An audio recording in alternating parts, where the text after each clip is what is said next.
ਆਪ ਦੇ ਵੱਡਿਆਂ ਤੋਂ ਲੈ ਕੇ ਪੋਤਰਿਆਂ ਤੱਕ ਵੀ ਦੋਤਰਿਆਂ ਤੱਕ ਆਪਦੇ ਪੂਰੇ ਖਾਨਦਾਨ ਨੂੰ ਬੇਲੀਆਂ ਸੱਜਣਾਂ ਨੂੰ ਵੀ ਆਖਾਂਗਾ ਵੀ ਇਸ ਫਰਾਡ 'ਚ ਨਾ आया जी भी न्यों ना लावी इन्हें नाल पठाना ये मारते ने पस्तों में समझ ना जाना जिसले मैं समझने लगी कर गए टकाना। अस्सलाम वालेकुम नाजरीन होशियार खबरदार, आजकल लूटने वाले इस तरह लूटते हैं, ना तो वो लूटते वक्त ये देखते हैं कि वो किसी बुजुर्ग को लूट रहे हैं, ना तो वो ये देखते हैं कि वो किसी गरीब को लूट रहे हैं, ना तो वो ये देखते हैं कि वो किसको लूट रहे हैं, उसके घर शाम को रोटी भी पकेगी कि नहीं पकेगी, उसके घर के हालात कैसे हैं। तो आपने ये वीडियो जरूर एंड तक देखनी है। आपको हम दिखाते हैं कि एक नया तरीका है वारदात, किस तरह बुजुर्गों को लूटा जाता है और लूट कर उनकी जेबों का सफाया कर दिया जाता है, यहाँ तक कि उनके मोबाइल छीन के फरार हो जाते हैं। जब वो 9-2-11 होते हैं उसका मोबाइल छीनते हैं। 4-2 डेज इनके साथ ये वाकया पेश आया, तो इनसे पूछते हैं।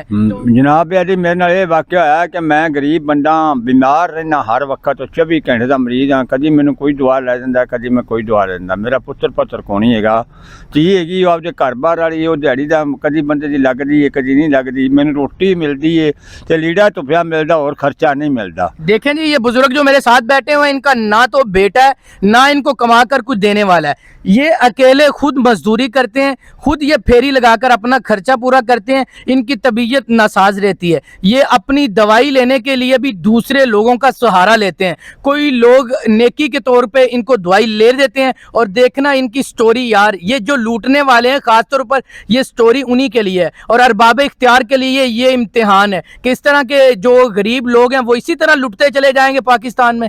जी बाबा जी, वो बंदा मेरे कोल आया, दाढ़ी उन्हें रखी है, पूरी दाढ़ी लथी है, दाढ़ी रखी उस तरह दाढ़ी तो नहीं लगा। मेरे को आ गया बाबा जी तेरी मैं मदद करनी चाहना, मैं हुक्म करो पैसे मिलते पे ने, मैं तेन को पैसे दवाना 5-7 हज़ार रुपया ते तू काने पैसे मिलते पे ने की कहंदा सी वो कहंदा सी बेनजीर दे पैसे मिलते पे ने ते उहदे विच मैं तेरे को पैसे को लै देना किसी नूं आख वेख के चल मेरे नाल। मैनू लै गया जिथे पैसे मिल रहे हैं उत्थे पैसे नहीं मिलते, रश उंज हैगा सी, बुढ़िया बंदे खड़े ने। अच्छा तुहानू इत्थों टोर के उत्थे लै गया, इत्थों टोर तुसी उहदे नाल बेधड़क हो के चले गए? बेधड़क हो के लगा गया। मैं आख्या मैं आपदे चावां च लगा गया, चलो गरीब बंदा तुसी आख्या भी आज लॉटरी लगेगी, आज तो माला माल हो जाऊंगा, मालो माल हो जाऊंगा। मैं इस चाह लगा गया जिसले इत्थे थोड़ा जिहा मोड़ पैंदा है, मैनू ओहदा बाबा रश बड़ा है, तू इस तरह कर मैनू अपना शनाख्ती कार्ड दे दे ते मोबाइल दे दे। अच्छा मैं उन्होंने अगों ये गल आखी भी सरकार मेरे को ना मोबाइल भी है, शनाख्ती कार्ड नहीं, शनाख्ती कार्ड की फोटो कापी है, वो मैं फोटो कापी उन्होंने फड़ाती, मोबाइल भी फड़ा, तो उन्हें आख्या अच्छा 10 मिनट खलो ते मैं हुण जाना अगों तेरा नंबर लवाना। मैं उत्थे खलो गया, 10 मिनट नहीं खड़ा, मैं 2-3 मिनट खड़ा, मैं बाहर निकलिया, मैं वेख्या बंदा दाएं बाएं मैनू नहीं दिसिया, उत्थे एक होर बंदा नेक खड़ा, मैं उन्होंने आख्या यार इस तरह बंदा, उन्हें आ बाबा है गया पर्ची जी उनके हथ च ऐं नूं गया चला भज गया, भज निकल गया। मैनू भावें उत्थे लोके बह गए, लोगों ने आख्या भी ये की बनया। मोबाइल केड़ा सी तुहाडे कोल? Mobile Nokia. मैं सरकार थाने गया चला, उन्हें आखा बाबा टच मोबाइल होवे तो तेन लभ जांदे, मोबाइल नहीं तेरा लभना। उन्हें दरखास्त रख ली, मैनू आपदे कोलों छोटा जिहा टुकड़ा दे दिता ने, मैं आ गया, उन्हें बाबा सिमा बंद करा दे।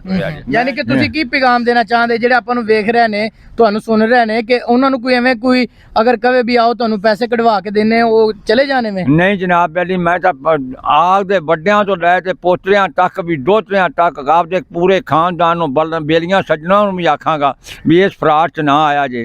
इहदा मैनूं दुख बड़ा होया क्योंकि मेरा कमाउण वाला कोनी, मेरा सहारा कोनी। सरकार इहनूं चलो मेरा जान वाला जा गया, मैं तो रोंदे ही रहना जिन्ना मेरी जिंदगी, बंदा मर जाए वो वापस नहीं कदी आया, जिन्ना मर्जी करिए। बाकी मैं इत्थे आना भी न्यों ना लावी इन्हें नाल पठाना, ये मारते ने पस्तों में समझ ना जाना, जिसले मैं समझन लगी कर गए टकाना। अपील करना सरकार जो तुहाडा को हथ पैंदा है, ये जे लटेरियां नूं थोड़ा जिहा खुशखबरी करो, जान दो तुहाडी मेहरबानी। जो बुजुर्गों को लूटते हैं या उन लोगों को लूटते हैं जिनका सहारा नहीं होता, उनके लिए जागता पाकिस्तान की टीम का एक ही पैगाम है, कम अज कम खुदा के लिए लूटते वक्त ये तो देख लें कि जिसको आप लूट रहे हैं उसके घर शाम को रोटी भी पकेगी कि नहीं पकेगी, ये ख्याल तो कर लिया करें। अरबाब इख्तियार से नोटिस लेने की जागता पाकिस्तान की टीम अपील करती है कि इस तरह के जो लुटेरे जो चोर इस तरह फिर रहे हैं उनका जरूर सदेबाब किया जाए, ताकि इस तरह के बारिश लोग जो हैं उनका जो है उनके साथ इस तरह की ज्यादती ना हो सके।